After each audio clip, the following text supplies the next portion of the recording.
Certains parlent d'une seconde vague. C'est une espèce de fantaisie, ça. C'est pas possible que ça passe par voie respiratoire. Ça passe par les mains. Moi, je suis une star des maladies infectieuses.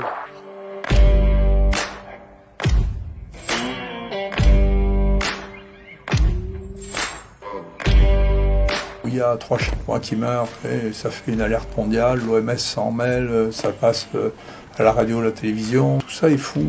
C'est-à-dire qu'il n'y a plus aucune lucidité.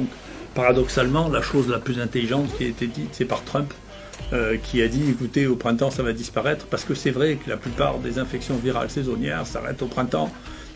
Avec 500 mg de chloroquine par jour, pendant 10 jours, il y a une amélioration spectaculaire et c'est recommandé pour tous les cas cliniquement positifs d'infection à coronavirus chinois. Donc c'est un excellent nouvelle, c'est probablement l'infection respiratoire la plus facile à traiter de toutes. Et je n'ai jamais recommandé ce traitement parce que je n'ai pas le droit de recommander un traitement qui est ORAMM. Je ne peux pas le recommander. Je peux dire ce que je fais, donc, mais je ne peux pas le recommander.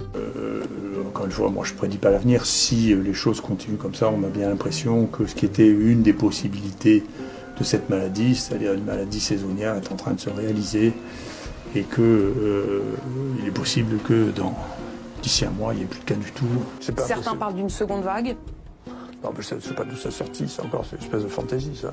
C'est une fantaisie, l'idée d'une seconde vague. Non, mais on peut tout imaginer, on peut avoir de l'imagination surtout, mais c'est de la science-fiction. Donc on peut penser ça, on peut penser le contraire. Moi, je ne veux pas avoir des opinions sur des choses. Vous n'avez pas d'opinion sur l'idée d'une seconde vague?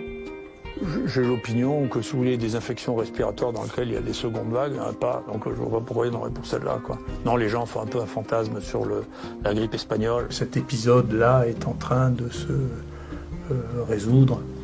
Et qu'il n'y a nulle part de deuxième vague ou d'autres chameaux, c'est la courbe banale. Il y aura quelques cas sporadiques qui apparaîtront ici ou là.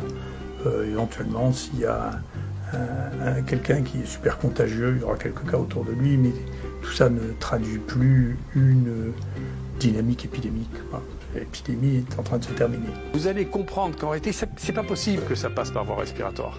Ça passe par les mains. Moi, je suis une star des maladies infectieuses.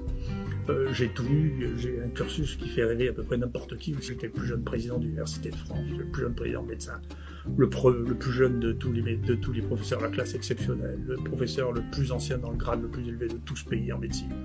J'ai tout lu dans ma vie. On parle trop, tout le monde a trop d'avis sur trop de choses, et si vous voulez, il y a une relation qui est bien entendu évidente et que vous allez comprendre, c'est que plus on parle, plus il y a de chances qu'on se contredise le lendemain, et plus on parle, plus il y a de chances pour ce qu'on dit ne soit pas vérifié.